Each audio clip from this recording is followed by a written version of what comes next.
underestimated how cold it was today.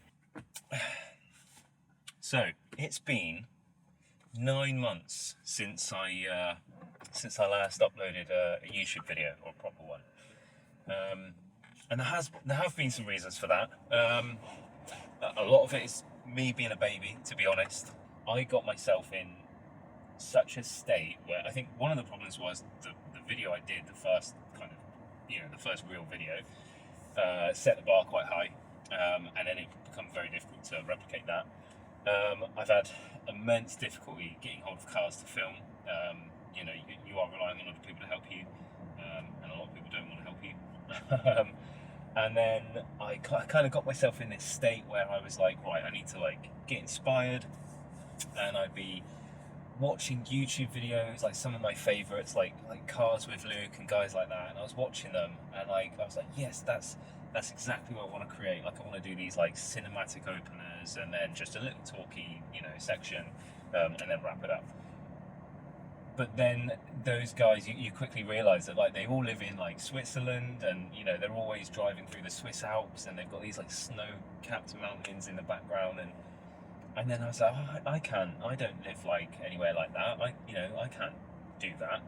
So I got myself in this kind of rut where I was just like, oh, I don't know if I can do what I can't create the things necessarily that I want to create. So a lot of today is just to get used to being in front of the camera again, kind of getting into that rhythm. But also, I do need to film this Renault Rafale that Renault have given me. I've got it until April, so I've had it for 6 months, so I will have by that point. And obviously, the intention was always for me to showcase it. So there's been some stuff on Instagram, and a little bit here and there, some stuff on TikTok, but I haven't really captured the whole car properly, and also talked about it. Not that I'm going to review it. It's not what I do, and that isn't why I was given it. I'm not going to be comparing it against other products, equivalent products from other brands or anything like that. But I will say, and there's no way of saying this without sounding like a complete dickhead, I don't get to drive normal cars very often. So I have been blown away with what is in this car. There's not really much extra that I have in my AMG GT.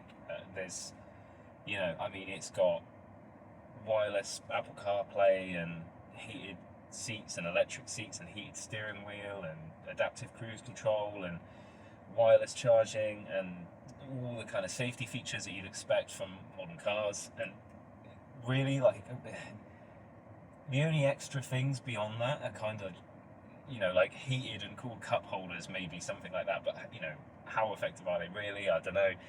They're a little bit gimmicky. This car has everything.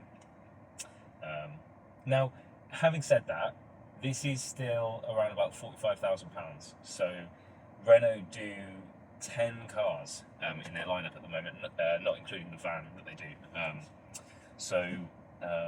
There is a lot of choice, and this does sit at the very top of that list, I think, in terms of price. So it's not a cheap car, but it's still a Renault, and it's still amazing. High quality materials everywhere. It's got Alcantara all over the place, all over the dash, and the seats, ambient lighting. The seats light up with the Alpine logo and stuff like that. So it's really cool. Now this is the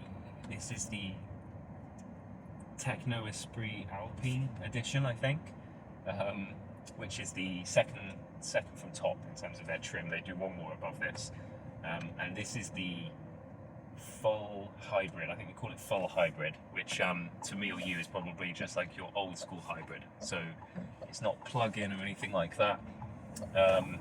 It's you don't have to worry about charging it. It literally it charges itself as you drive, depending on how you drive, and gives you additional range and performance, I think.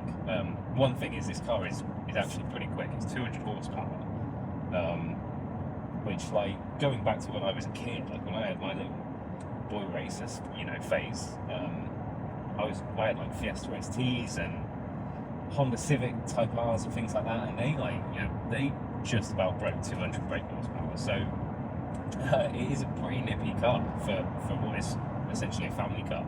It might be interesting to tell you how this came about, because this is the first time I've ever had a press car, and I've been trying for quite a while and I've been unsuccessful. But I started using LinkedIn, and then I ended up connecting with someone from Renault.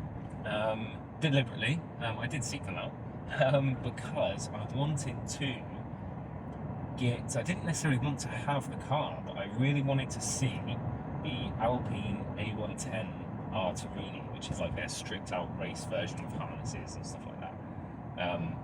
So I just wanted the opportunity to see it, because you don't get to see those cars in the flesh very often.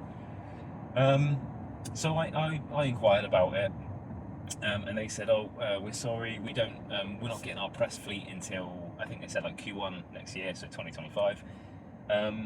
But they said, "How about this instead? In the meantime, and we'll see how you get on." So obviously, being my first press car, I said yes straight away, and hopefully there is an A110 at the end of this. But honestly, so it wasn't necessarily my first choice, but just an incredible car. So that was it, really. I just needed, to get back in front of the camera again. I have got some other videos planned. Obviously, I need to do something with my car that I picked up a few weeks ago. That has to be shared, because that's just an incredible car. So that's on the calendar. Ideally with some nicer weather, some dry weather would be great. I need to prioritize filming that. I'm hoping that I can still get hold of this Alpine A110, because I think they're just such a rare car. So this R Turini, I've never seen one. I don't know anyone who has seen one. So it would be amazing to get hold of one of them to be able to show you guys. So that's still part of the plan, and hopefully some other bits as well. Jordan, one of the marketing guys from Harwood's, he's a super chill guy, and I get on really well with him, I think, and I think so. And he mentioned last night at a Christmas event at McLaren that he would,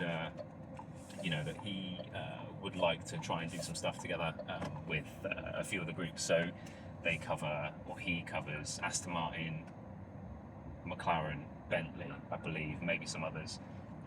So hopefully some really cool cars there as well that we can share.